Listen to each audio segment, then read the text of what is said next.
बहरहाल तारीख साज केस में तारीख साज लम्हात और उसमें चीफ जस्टिस ऑफ पाकिस्तान जनाब जस्टिस काजी फ़ाइज़ ईसा के वो कलमात जो भी आपने सुने वो यकीनन इस फैसले पर असरअंदाज होंगे जो कि कल सुबह सुनाया जाएगा। बहरहाल कुछ हो ना हो, सियासत में पाकिस्तान के इस मामले के और इस फैसले के बहुत दूर रस असरात रहेंगे। बहरहाल इलेक्शन से पहले PTI को बल्ले का इंतखाबी निशान मिला, ना पार्टी की इंतखाबी शराख बरकरार रही। और अभी आपने जस्टिस काजी फ़ाइज़ ईसा के इस हवाले से कलमात सुने, बल्कि PTI के नाम पर सुन्नी इत्तेहाद काउंसिल की छाप लग गई, जबकि अब एक बार फिर PTI की सियासत और पार्लिमानी अक्सरियत सुप्रीम कोर्ट के फैसले से मशरूत हो गई है। मालूम नहीं PTI को 77 मखसूस नशिस्तें मिलेंगी या नहीं। इन 77 मखसूस नशिस्तों में 22 कौमी असम्बली और 55 सूबाई असम्बली की नशिस्तें हैं। यकीनन सुप्रीम कोर्ट की 13 रुकनी बेंच के महफूज फैसले के दूर रस असरात होंगे। PTI मखसूस नशिस्तों से महरूम भी हो सकती है, और अगर PTI के हक़ में फैसला आया तो हुक्मरान इत्तेहाद कौमी असम्बली में 2/3 अक्सरियत खो बैठेगा। बादी नज़र में इस केस का दरमियानी हल निकले या थर्ड ऑप्शन आए,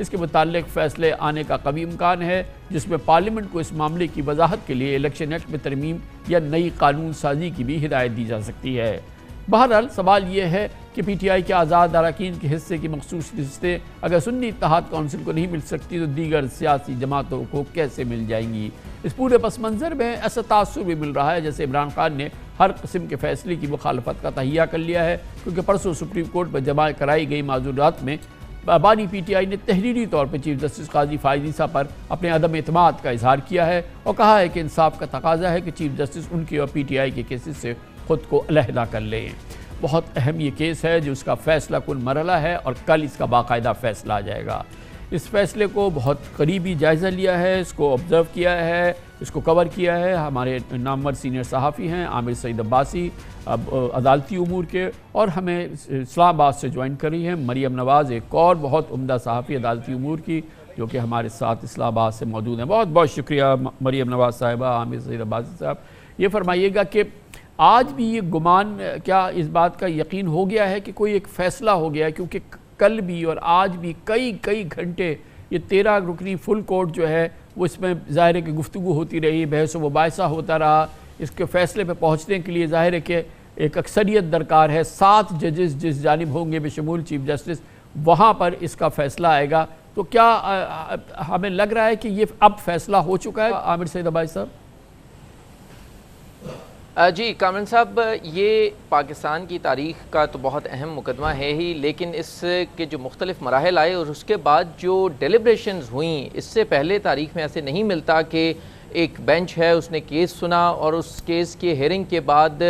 2 रोज़ तक जजेस ने आपस में मुशावरत की और उसमें बहुत सी डिस्कशंस हुई। बताया गया कि बहुत से इख्तलाफात पाए जाते थे और बहुत से जजेस की राय मुख्तलिफ थी, लेकिन अब तक की जो इतलात हैं वो बताती हैं कि ये मेजॉरिटी के साथ जो चीफ जस्टिस ऑफ पाकिस्तान कल फ़ैसला सुनाएंगे वो मुतफ़िक़ा तौर पर नहीं होगा, बल्कि उसमें बहुत से इख्तलाफात भी पाए जाते हैं और इन्हीं इख्तलाफात को दूर करने के लिए ये मुशावरत भी होती रही। 2 दिन तक ये मुशावरत हुई। सो अपेरेंटली ये लगता है कि chief justice of Pakistan justice Qazi Faez Isa की जो राय थी और उनकी जो रिमार्क्स भी थे और उनकी जो इस पूरे मामले के ऊपर जो उनकी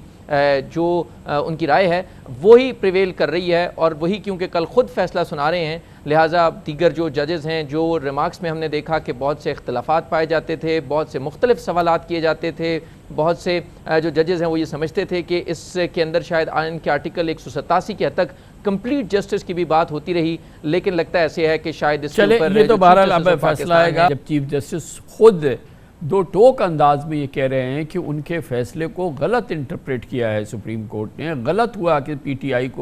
PTI के जो अरकान हैं वो उनको मजबूर किया गया कि वह आज़ाद हैसियत में इलेक्शन लड़ें, और फिर जाहिर है कि उसका फिर आगे कॉन्सिक्वेंस ये है कि अब उनको मखसूस नशिस्तें नहीं मिल रही, उनके साथ अनफेयर एक मामला रहा ख़ुद इलेक्शन के अंदर। तो ये इसमें तो कोई 2 राय नहीं है ना कि इलेक्शन सुप्रीम कोर्ट के फ़ैसले की रूह के मुताबिक, यानी कि जो बल्ले के निशान के हवाले से जो फ़ैसला दिया गया उसकी रूह के मुताबिक इलेक्शन कमीशन ऑफ पाकिस्तान ने अमल किया है, उसको मिस इंटरप्रेट किया गया है। ये तो राय है ना। उसके बाद मुझे समझ में नहीं आ रहा कि कैसे जो है वो PTI अपना ये केस भी हार जाएगी। कामल साहब, ये जो एडमिटेड जी आमिर सईद अब्बासी को जी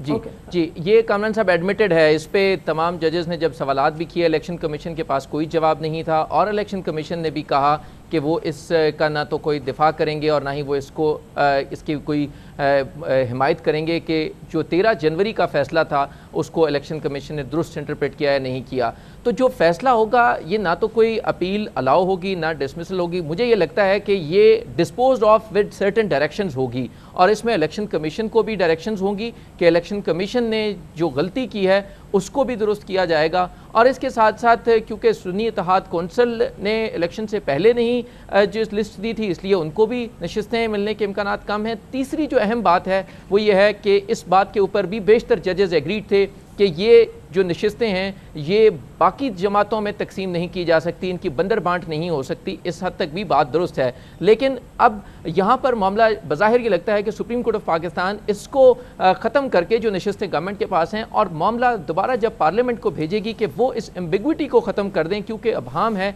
इससे पहले ये फर्स्ट इंप्रेशन का केस है, इससे पहले ऐसा केस नहीं सामने आया कि एक सियासी जमात जिसमें आज़ाद अरकान शामिल हों वो आज़ाद इलेक्शन